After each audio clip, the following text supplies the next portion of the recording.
Hey everyone, thanks for tuning in to this episode of the America and World War II podcast. For America, World War II began on December 7th, 1941, when Japanese planes bombed Pearl Harbor.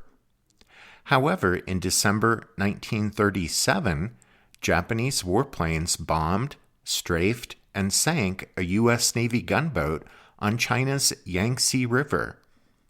It was a shocking, deadly incident that might have propelled Japan and the United States into war 4 years before the infamous surprise attack on Pearl Harbor.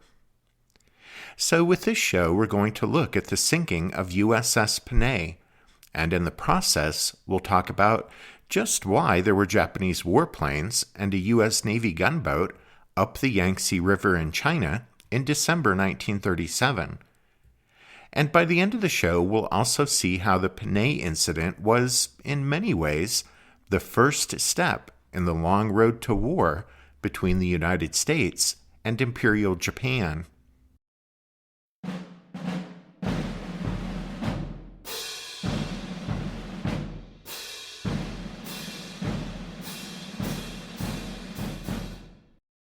On November 19, 1937, the Japanese announced that the Chinese city of Nanking, some 145 miles northwest of Shanghai, would be bombed the very next day. At the time, Nanking was serving as the capital of China, and the Japanese issued the warning because they wished to avoid casualties among the foreign nationals in the city. The Japanese said that any citizen of a neutral nation who remained in Nanking did so at their own risk. The U.S. ambassador, Nelson T. Johnson, who was in Nanking, took the Japanese at their word and evacuated the American embassy personnel to the gunboat USS Luzon, which was anchored in the middle of the broad Yangtze River, presumably out of harm's way.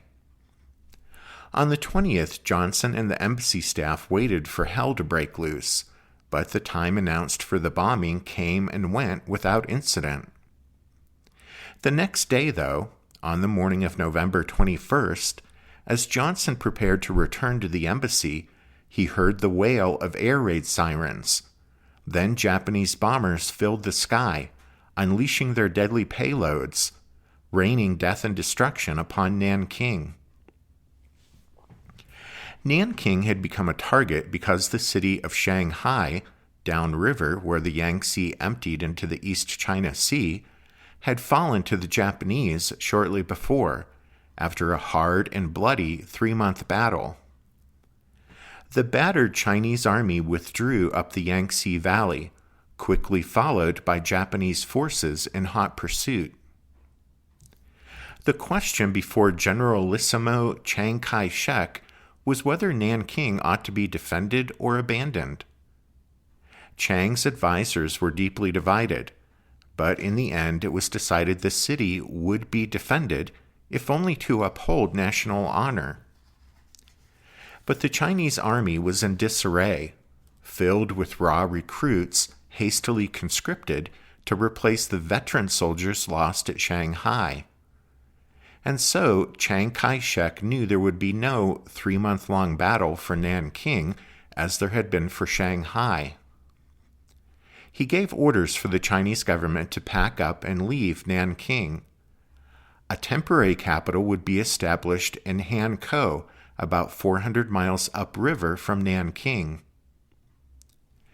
Ambassador Johnson boarded USS Luzon for the journey to Hankou the day after the Japanese bombed Nanking, since there was little he could do under the circumstances. Chinese government officials were leaving in droves, and clearly Nanking would soon be a battleground.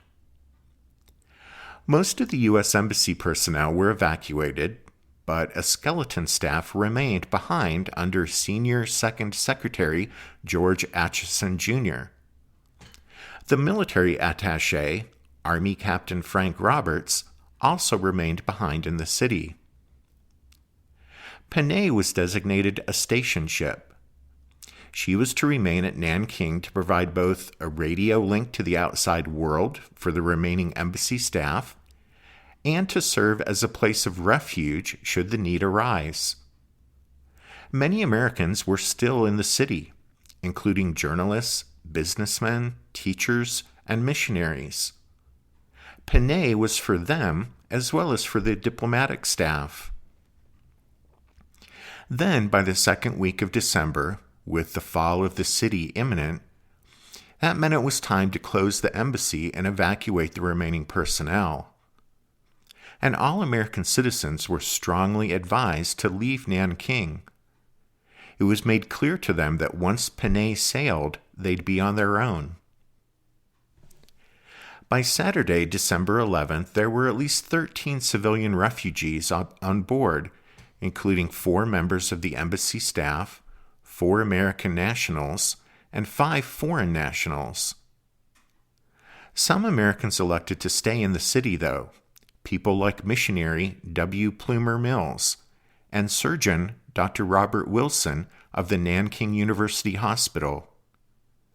They were to become witnesses to the horrific rape of Nanking, where between 100,000 and 300,000 Chinese died at the hands of the Japanese troops who brutally sacked the city. Around 2 o'clock on the afternoon of December 11th, the Japanese staged a major bombing raid on Puko, just across the river from Nanking. Panay's skipper, Lieutenant Commander James J. Hughes, decided to move up the Yangtze when some bombs landed perilously close to the gunboat. Panay moved about a mile upriver to the San Chia Hui anchorage. A cluster of vessels anchored there, including 2 British gunboats, a couple of river steamers, and 3 tankers owned by the giant U.S. corporation Standard Oil. But the anchorage soon came under Japanese artillery fire, so it was decided the little Anglo-American flotilla would steam an additional 13 or so miles upriver to a safer location. As the vessels proceeded up the Yangtze, Japanese artillery shells continued to rain down from nearby shore batteries. The shelling was wildly inaccurate, but nevertheless it set everyone's nerves on edge.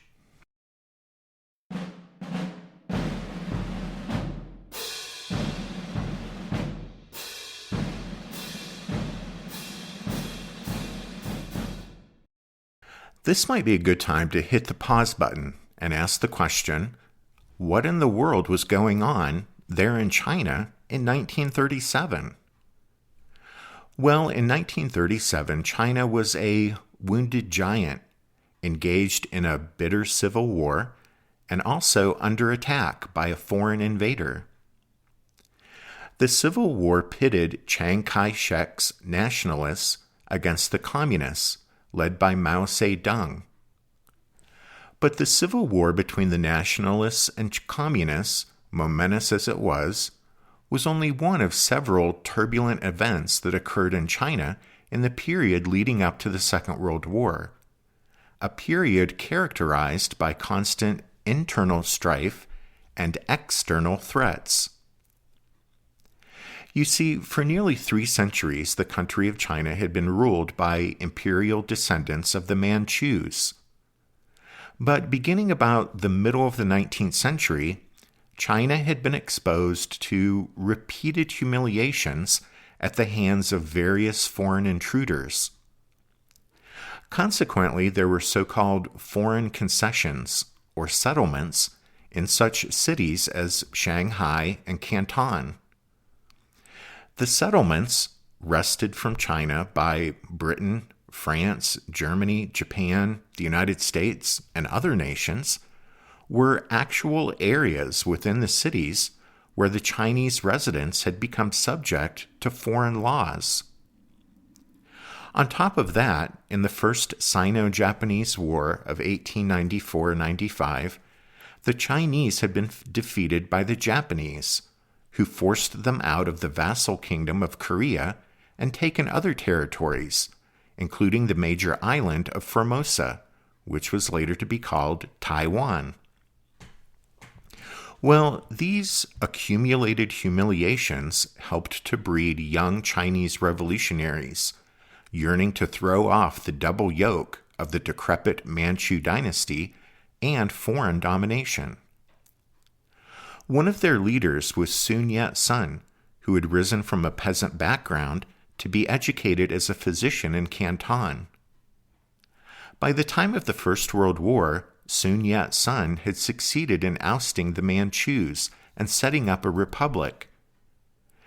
But the republic was little more than a facade, since the real power was divided among dozens of warlords who ruled China like so many medieval barons.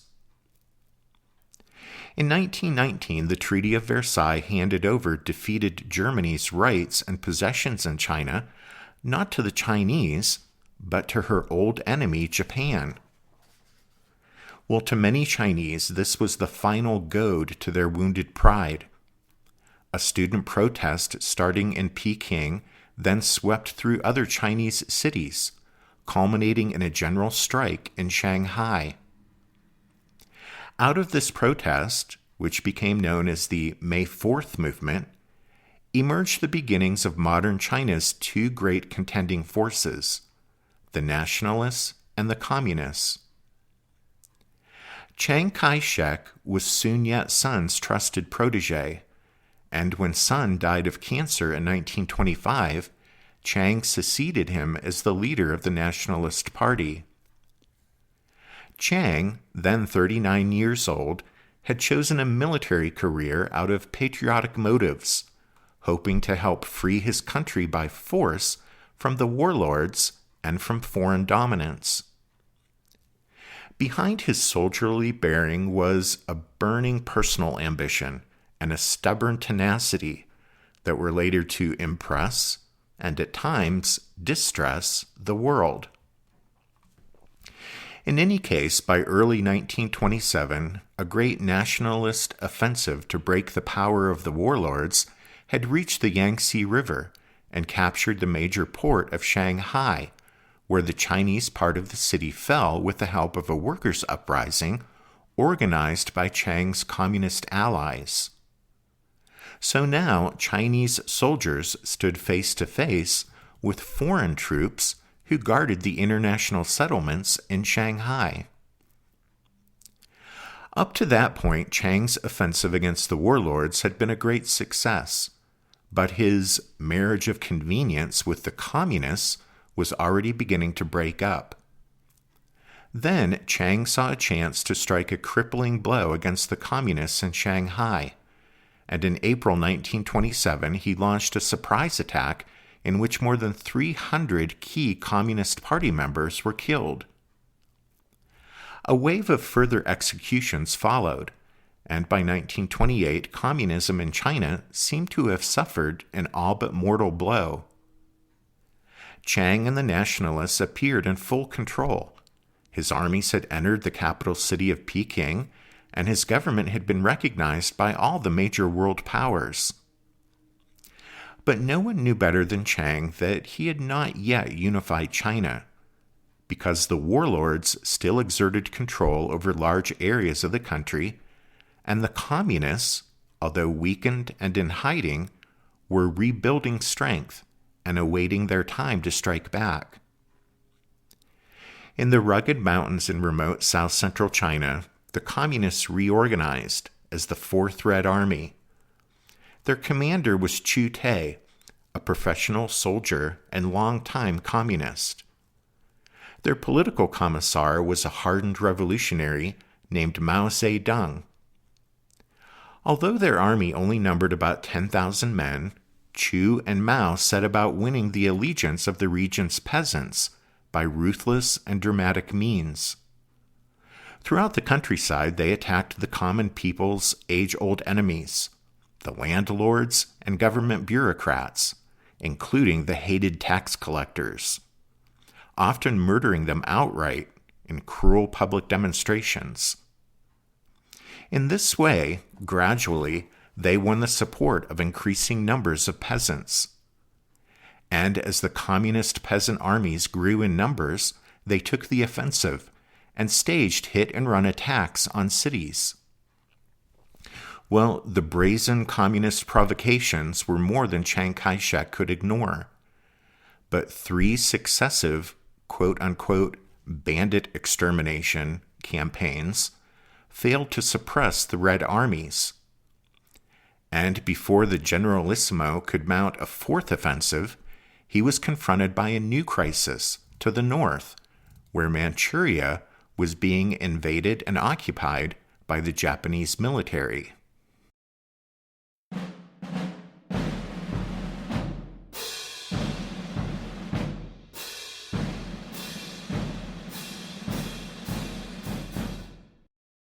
The roots of the Japanese invasion of Manchuria in September 1931 lay in the tensions that gripped Japan as the new decade began. The Japanese would call the 1930s Korai Tianema, the Dark Valley. It was a time of economic distress, of plots and assassinations and failed coups. A time, most significantly, when the Japanese military gained virtual control of the government in Tokyo. More than half the population of Japan consisted of hard-scrabbling peasants and fishermen who earned less than 1/5 of the national income. By 1930, some 64 million people were packed into the Japanese home islands, whose total land area was slightly less than the state of Montana, and only 1/6 of the land was arable. With over 2,600 people per square mile of usable farmland, Japan was the most crowded nation in the world, and its population was growing at a rate of almost 1 million a year. One means of relief for the hopelessly overburdened agricultural community was to accelerate Japan's industrialization. But the tariff barriers raised by many nations in the decade following the First World War choked the trade Japan's industries needed to thrive. And so the obvious alternative was for the Japanese to find more land to live on. Japan's need for raw materials was as acute as its need for living space and trade. But East Asia's resources were in the grip of Western nations. Burma and Malaya, with their deposits of rubber, tin, tungsten, and bauxite, belonged to Britain. Indochina's rubber plantations were held by France. The East Indies' vast oil reserves were controlled by the Dutch. Many Japanese, knowing their country was the most advanced in the East, began to feel Japan had a right to these riches. Some were convinced Japan had a divine mission to lead East Asia into a new era of economic expansion and prosperity, a Greater East Asia Co-Prosperity Sphere, as Japanese politicians were calling it by 1940. The Japanese who held the deepest feelings about their nation's crisis and the most determined to act were young officers of the Imperial Army. Many of these junior officers were sons of poor farmers, and so knew the people's misery firsthand. Most of them believed the nation's problems were caused by corrupt politicians.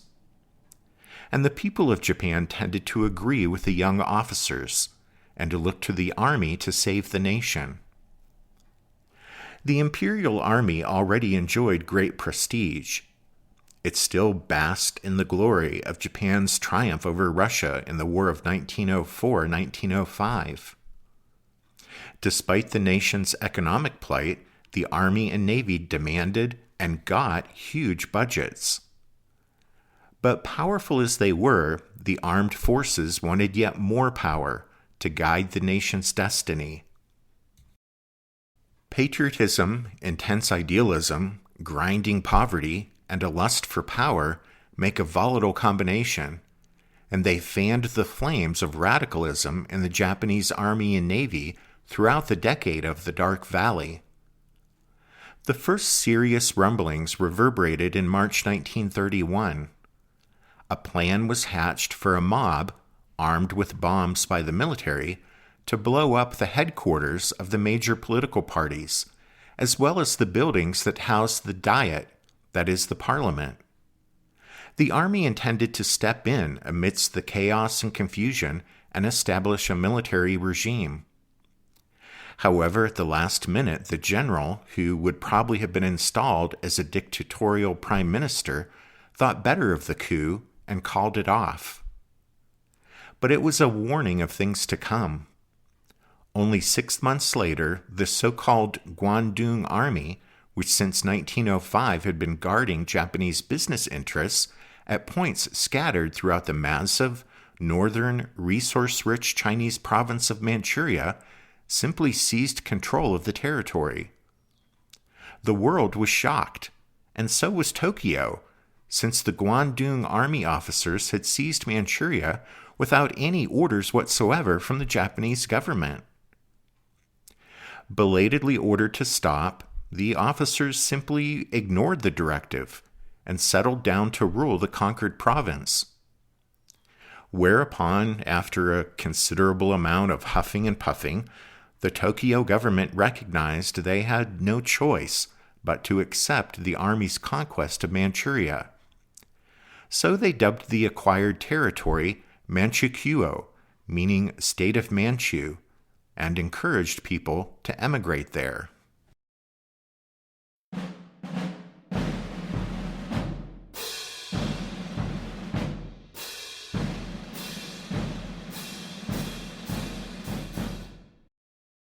But the Guangdong Army's successful conquest of Manchuria didn't quiet the unrest at home in Japan.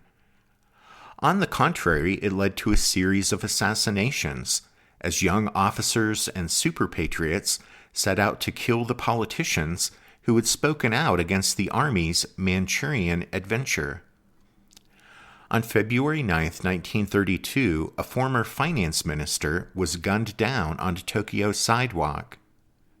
On May 15th, 9 Army and Navy officers burst into the home of the 75-year-old Prime Minister Tsuyoshi Inuku.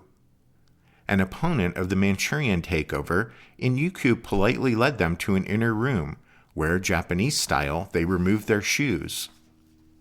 Everyone was acting as if this were all perfectly normal, but then one impatient conspirator became excited and yelled out, "No use talking! Fire!" And all 9 emptied their guns into the courageous old man. During the sensational trials that followed these killings, public sympathy flowed not toward the victims, but toward their murderers. The prevailing view was that the killers had struck a heroic blow for the people against the corrupt politicians. So strong was the outpouring of public sympathy that a group of 9 men offered to take the assassin's place in the courtroom, and to prove their sincerity, accompanied the offer with their 9 little fingers, severed and preserved in alcohol.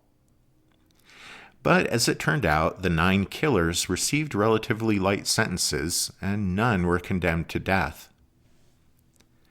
Those killings were only a prelude to the bloody army uprising of February 26, 1936, which, because of the date, was called the 226 Incident.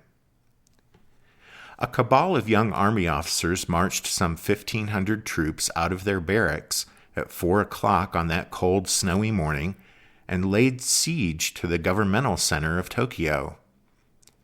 In addition, officers roamed the city, trying to assassinate Admiral Keisuke Okada, the new prime minister, and much of his cabinet.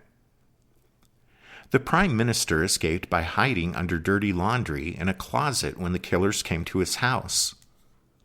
Not so fortunate was Finance Minister Takahashi, who was loathed because he dared oppose the previous year's large military budget.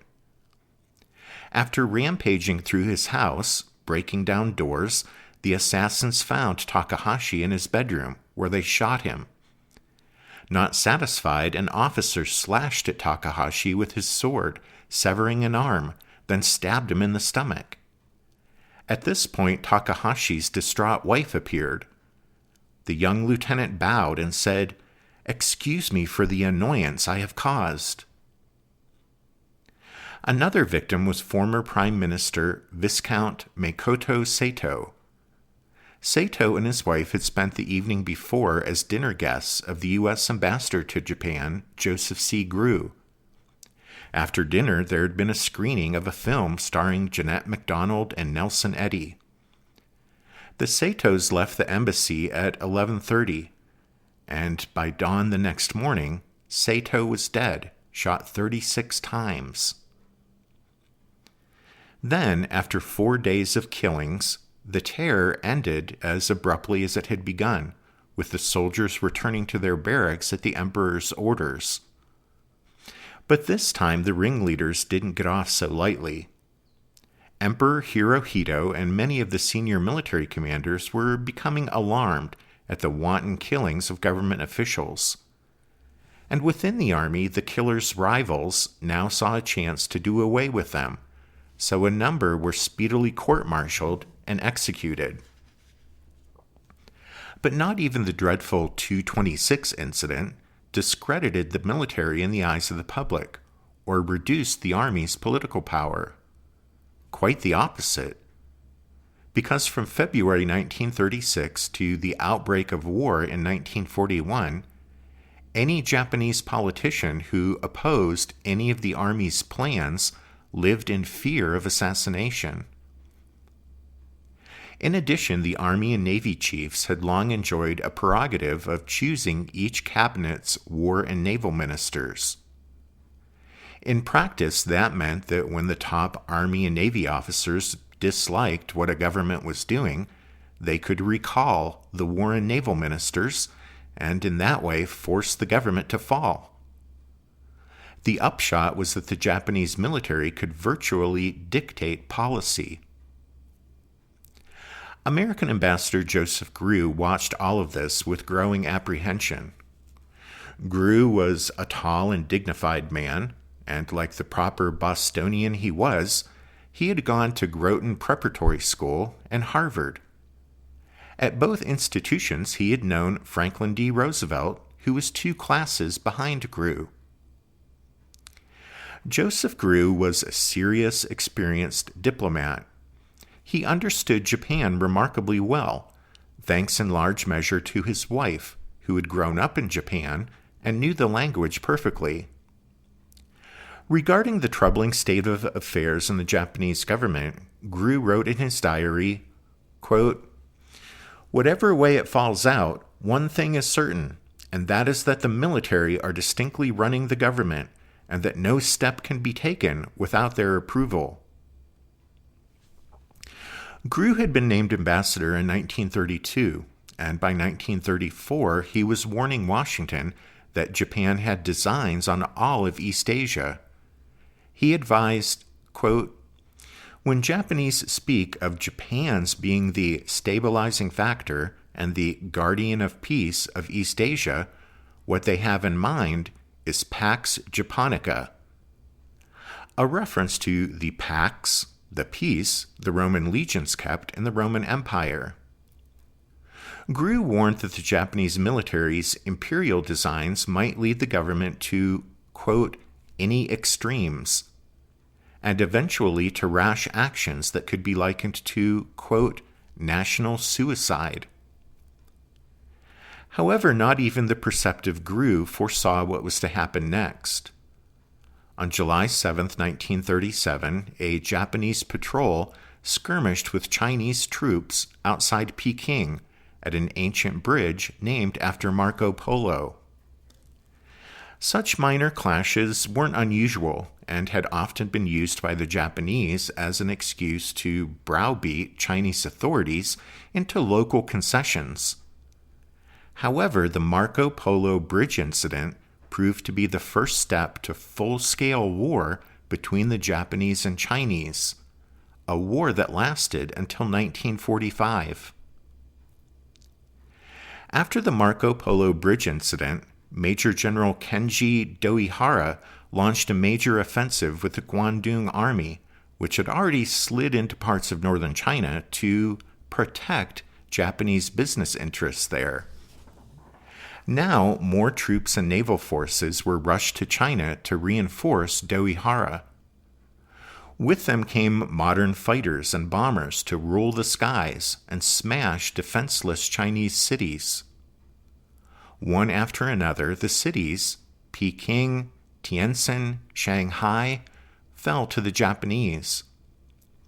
The poorly equipped Chinese, led by Chiang Kai-shek, fell back after each battle, suffering losses numbering in the hundreds of thousands.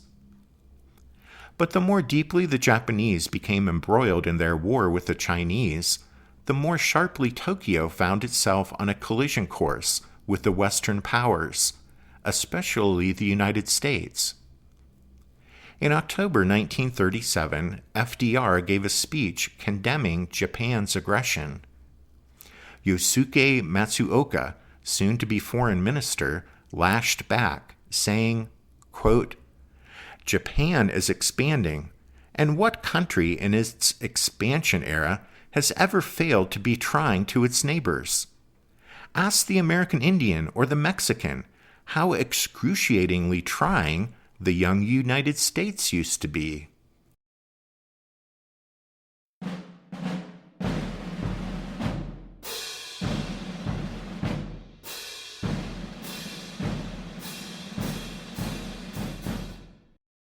And that brings us back to December 1937, the looming Japanese threat to Nanking, the tensions surrounding Japanese relations with the West, particularly the United States, and the circumstances surrounding the sinking of USS Panay. Panay and Luzon, which we mentioned earlier, were two of the vessels of the U.S. Navy's Yangtze River Patrol, plying the muddy waters of the Great River in the 1930s. The patrol actually dated to the mid-19th century, when China was forced to open its ports to foreign trade after its defeat at the hands of Great Britain in the First Opium War. The Chinese not only had to permit the presence of foreign troops on their soil, but also foreign warships sailing the Yangtze. The first U.S. Navy patrol ship, USS Susquehanna, arrived on the scene in 1854. Later on, in the early years of the 20th century, the patrol consisted of antiquated gunboats the Americans captured in the Philippines during the Spanish-American War. But then, as American companies increased their business interests in China, a corresponding increase in protection was necessary. So in 1913, two specially designed shallow draft gunboats were built in California. They were then disassembled, transported to Shanghai, and rebuilt there. After the First World War, as trade with China continued to increase, and as China grew more unstable, and it was clear the central government could do little to rein in the depredations of the warlords, river pirates, and bandit gangs, the powers that be in Washington decided there was a need for newer and better warships to patrol the Yangtze and protect American business interests. So in 1926 and 27, 6 newer vessels were constructed and commissioned. Panay was one of them. She was 191 feet long and 29 feet at the beam. Her armament consisted of 2 3-inch deck guns, mounted fore and aft, and 8 30-caliber Lewis machine guns. The machine guns were mounted amidships, port and starboard. A brass plaque in Panay's wardroom summed up her mission: for the protection of American life and property in the Yangtze River Valley and its tributaries, and the furtherance of American goodwill in China. Well, that goodwill was being tested above Nanking on the morning of Sunday, December 12th, when, at about 7:30, yet more Japanese artillery fire was directed at the small Anglo-American flotilla that had steamed upriver. Lieutenant Commander Hughes decided he had to find a safer anchorage for both Panay and the oil tankers that looked to him for protection. When Hughes notified the British gunboats he was going farther upriver, they strongly advised him to stay put, but he politely rejected the idea. And so, around 8:30, Panay got underway, followed by the 3 Standard Oil Company tankers. The vessels, Mei Ping, Mei Xia, and Mei An, had many Chinese crew members who were understandably apprehensive, since Japanese troops might stop the convoy and board the tankers, and the Japanese were notoriously unpredictable. They might take it into their heads that the crew members were actually Chinese soldiers and shoot them all. That morning, after Panay and the tankers departed, Japanese artillery fire damaged HMS Ladybird. 1 sailor on the British gunboat was killed and several wounded, including her captain. Unaware of what was happening to the British, the American convoy steamed upriver without incident until Japanese soldiers were spotted along the shoreline waving flags. It was a signal to stop, so the convoy hove to as ordered. A launch soon appeared, and once alongside Panay, a samurai sword-carrying officer clambered aboard, followed by 2 armed soldiers. The officer, a Lieutenant Murakami, wanted to know where Panay was going and the nature of her mission. He also wanted Hughes to disclose the location and activities of any Chinese troops he might have encountered during the course of the voyage upriver. However, Hughes reminded Murakami that the United States was a neutral nation and under no obligation to provide that information. Murakami next demanded the Japanese be permitted to search Panay and the Standard Oil vessels for Chinese soldiers trying to escape Nanking, but Hughes refused. Shifting gears, the Japanese officer became almost friendly, inviting Hughes to come ashore for a courtesy visit. But Panay's skipper wisely declined the offer. After that, the convoy was allowed to proceed, and about 11 a.m., Hughes found a good anchorage off the entrance to Hoshin Channel. The spot was about 28 miles upriver from Nanking.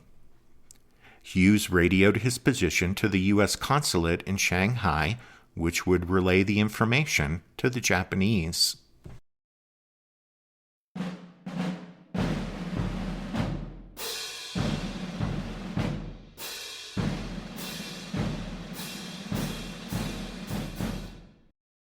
Panay and her sister gunboats were familiar sights on the Yangtze. Panay was sparkling white, while her twin smokestacks were a contrasting buff color. On that fateful day in December 1937, there was little or no wind, so at anchor, the stars and stripes hung limply from the mainmast. However, the ship was still well marked by large U.S. flags painted on the tops of her upper deck awnings. It was getting near lunchtime, and Panay's galley produced a hearty lunch. Then many of the passengers and crew decided it was time for an afternoon nap. Chief boatswain's mate, Ernest Malman, with his regular berth having been given to one of the passengers, took off his clothes and stretched out in a storeroom below decks. 8 Panay crew members were given permission to visit the tanker Mei Ping, where they enjoyed a few beers. Captain Roberts, the military attaché, went over as well, less for the beer than to listen to the 1 o'clock Shanghai broadcast from the tanker's radio. At about 1:40 that afternoon, 3 Yokosuka B-4Y Type 96 bombers were seen heading toward the convoy in V formation. Since Japanese warplanes overhead were a familiar sight to the American sailors, Panay's executive officer, Lieutenant Arthur Tex Anders, later said, "We had no reason to believe the Japanese would attack us." To be safe, though, Lieutenant Commander Hughes sounded general quarters, and Panay's sailors scrambled to man their battle stations. Several of the journalists on board went outside to see what was going on, including newsreel cameraman Norman Alley of Universal News and Eric Mayle of Fox Movietone. As the bombers approached, they were joined by several Nakajima A4N Type 95 biplane fighters. Then, as those on Panay watched in disbelief, the Japanese bombers released their payloads. 18 bombs tumbled down toward the gunboat. One hit just forward of the bridge, badly wounding James Hughes, who momentarily lost consciousness. When Hughes came to, he realized Panay was badly hurt. The bridge was wrecked, the foremast was down, and the radio room was a total loss. The forward 3-inch gun, one of two that made up Panay's main armament, was completely smashed. Hughes himself was in bad shape. His femur was fractured. All hell seemed to have broken loose. The Japanese fighters were strafing the gunboat and oil tankers, and half a dozen Aichi D-1A1 biplane dive bombers had joined the attack. Panay's crew was shooting back, though. Chief Malman was manning one of the Lewis guns, and no one seemed to notice that he hadn't taken the time to put his pants on before he'd rushed topside. In fact, if you pull up photos taken during the attack, you can see him there, firing one of the machine guns with no pants on. Well, when the Japanese attack began, Norman Soong, a New York Times photographer, was napping on deck with his jacket rolled up for a pillow. Rudely awakened by the Japanese attack, Soong started snapping photos. Meanwhile, Allie and Mail were busy recording the attack with their newsreel cameras. They managed to get some dramatic footage, including the silvery dive bombers swooping down and bomb detonations. As Allie and Mail raced around filming the action, they seemed to lead charmed lives, but not everyone was so lucky. Italian correspondent Sandro Sandri was hit in the eye by a piece of shrapnel as he followed Allie up a ladder. By this time, electrical power on the gunboat was out. She was taking on water, settling by the stern, and listing to starboard. Lieutenant Anders, the executive officer, had assumed command after finding out Hughes was incapacitated by his wounds. Almost immediately, Anders had been struck in the throat by shrapnel. Unable to speak and bleeding profusely, he nevertheless scribbled orders on bulkheads or on a chart smeared with his own blood, which covered his hands. Anders scrawled out an order directing Panay to beach herself on the riverbank. However, this proved impossible because Panay's engines had been damaged and she couldn't raise steam. Anders said later, "Part of the main deck was awash. The ship was slowly sinking, and there were many wounded." And so, around 2 o'clock, Anders gave the order to abandon ship. The gunboat didn't have lifeboats as such, but she did have 2 motorized sampans, which were now used by the crew and civilian passengers to leave the sinking Panay along with the wounded. Japanese planes strafed the sampans as they chugged toward the northern riverbank, resulting in more casualties. With Panay going down, the Japanese concentrated their attacks on the Standard Oil Company tankers. The captain of one, C.H. Carlson, was killed, and the tanker was beached on the northern bank, while the other 2 headed for the southern shore, where they were destroyed by the Japanese planes. Meanwhile, out in the Yangtze, at about 3:45, Panay rolled over to starboard and sank.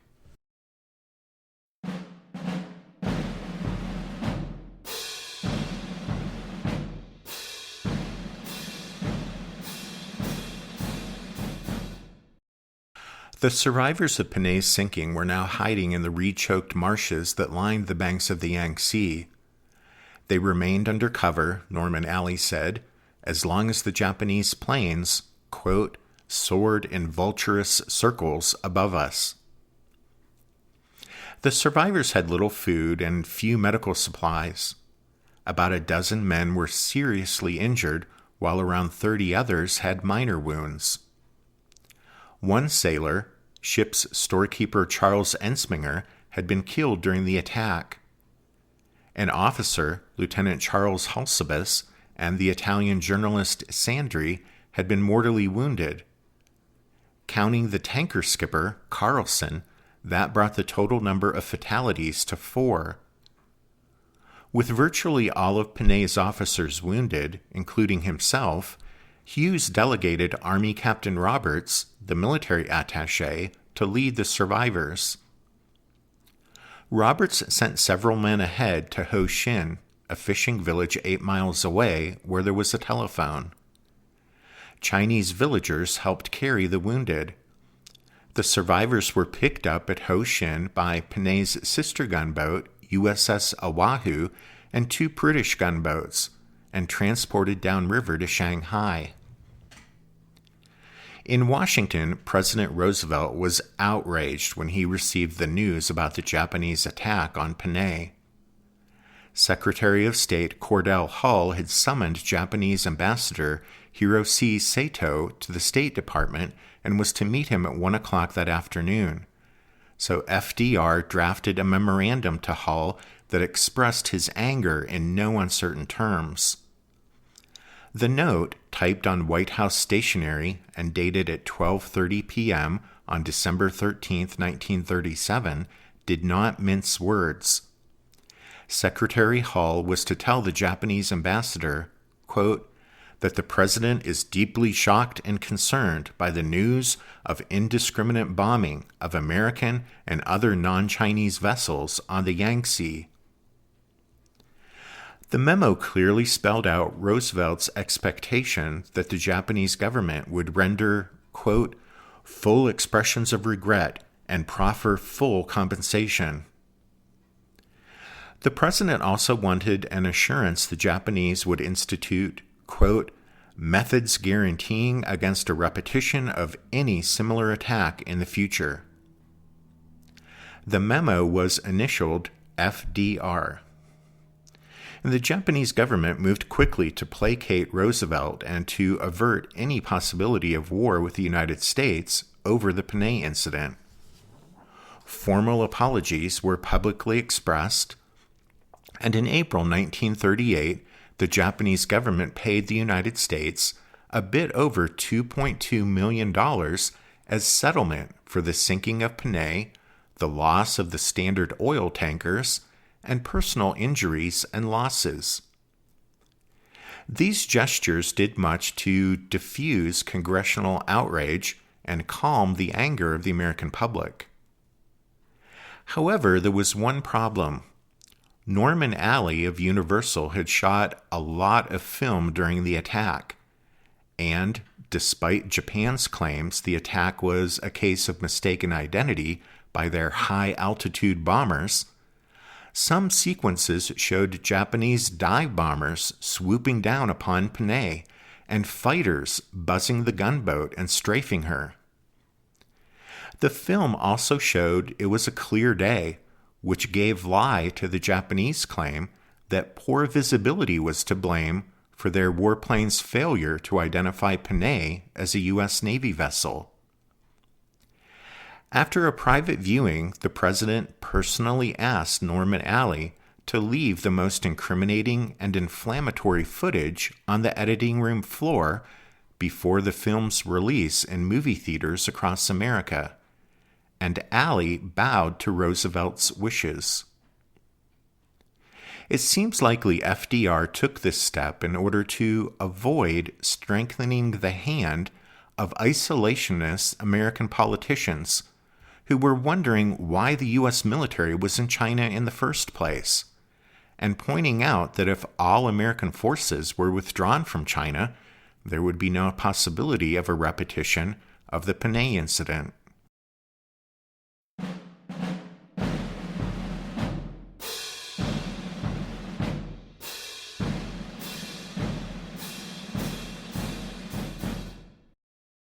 Despite the Japanese government's repeated apologies and the financial settlement for the damages, the attack on Panay was certainly no accident. So the question remains, why had the Japanese warplanes attacked an American gunboat, and the Standard Oil Company tankers in the first place. As late as 1953, Commander Masatake Ukiniya, who had led the Japanese bombers that day, continued to maintain that the attack had been a case of mistaken identity. However, both at the time and later, this explanation didn't appear to hold water. Panay was known to be well marked, and despite Japanese claims to the contrary, visibility was good that day.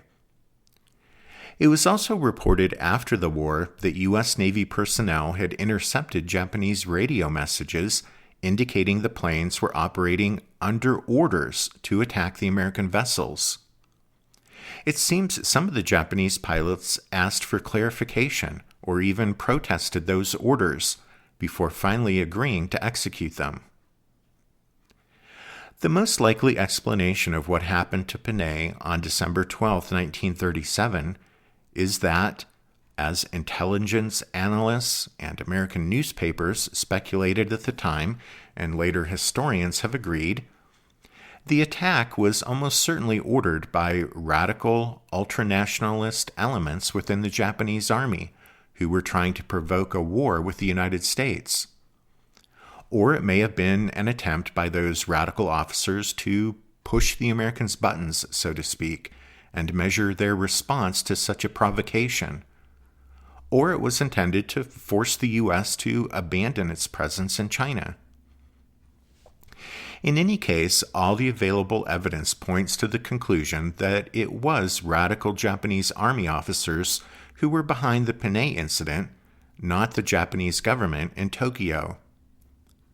The chaos attending the Japanese attack on Nanking may have provided what these ultranationalist officers considered an opportunity to further their own aims by means of provocative actions, such as shelling the British and American gunboats and the aerial attack on Panay. But the United States didn't abandon China, nor did it go to war with Japan. The Panay Incident, though, did mark a significant turning point in U.S.-Japanese relations. Before Panay, the Roosevelt administration was mildly pro-Chinese, but too preoccupied with domestic affairs, like navigating the Great Depression, to formulate and implement a definite policy to resist Japanese aggression. However, after the Panay Incident, American foreign policy took steps, halting at first, but gradually gathering momentum, to actively oppose Japanese imperialism. FDR's response to the Panay Incident was both public and private. Behind the scenes, he explored ways to freeze Japanese assets in the U.S., but at the time, this idea came to nothing. In February 1938, the Navy dusted off good old Plan Orange and revised it to include a possible naval blockade of the Japanese home islands. Plan Orange, which formulated U.S. strategic objectives in the Pacific in the event of war with Japan, had been around in various forms since 1919. On a more concrete public level, Roosevelt enthusiastically supported the Naval Act of 1938, which provided for a $1.1 billion expansion of the U.S. Navy over the next decade, aimed at making it a true two-ocean Navy. By the way, two-ocean Navy just means that the U.S. Navy would have enough ships that it'd be able to fight wars in both the Atlantic and Pacific at the same time. At any rate, as it turned out, the most important part of the Naval Act of 1938 was to be the increase of the U.S. Navy's aircraft carrier force, since new carriers like Hornet and Essex were going to play critical roles in the Pacific War when it broke out. In some respects, then, the Panay Incident was the first step on the United States and Japan's long road to war. The bold attack on Panay demonstrated that the radical, ultranationalist elements in the Japanese military, particularly the army, viewed the Western powers' colonial presence in the Far East as the primary obstacle to Japan's own imperialist ambitions. The Panay Incident set Japan and the United States, in particular, on a collision course, as in the years that followed, Japan came to regard America as the great spoiler of their dreams of building an East Asian empire.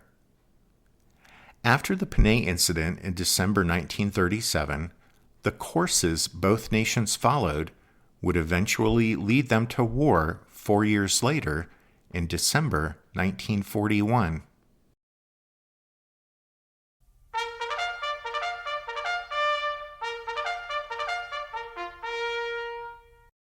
That means it's time for this episode's book recommendation. And my recommendation this time is The Rising Sun, The Decline and Fall of the Japanese Empire, 1936 to 1945, by John Toland. This Pulitzer Prize-winning history chronicles the dramatic rise and fall of the Japanese Empire, from the invasion of Manchuria and China to the dropping of A-bombs on Hiroshima and Nagasaki. It's of particular interest to American readers since it's told from the Japanese perspective, and so provides us with unique insights into what was happening inside Japan as far as politics, the military, and the Japanese public. So that's The Rising Sun, The Decline and Fall of the Japanese Empire, 1936 to 1945, by John Toland. Then, as I wrap things up here at the end of the episode, I wanted to offer an apology, I guess, and that has to do with my pronunciation of names and places. You know, during the course of the podcast, we'll be going around the world and talking about many different people and places, and while I'll do my best, it's just a given that I'm going to butcher the pronunciation of places and people's names. So I just wanted to preemptively apologize. I mean, here with this episode and the Chinese and Japanese places and names, I'm sure I wasn't even in the ballpark with a lot of them. So, sorry. All right, real quick, let me remind you the podcast website is americaww2podcast.org, and the email is americaww2podcast@gmail.com. And with that, I'll just say thank you, everyone. Thanks for listening to this episode of the podcast. I do hope that you join me again, but until then, take care.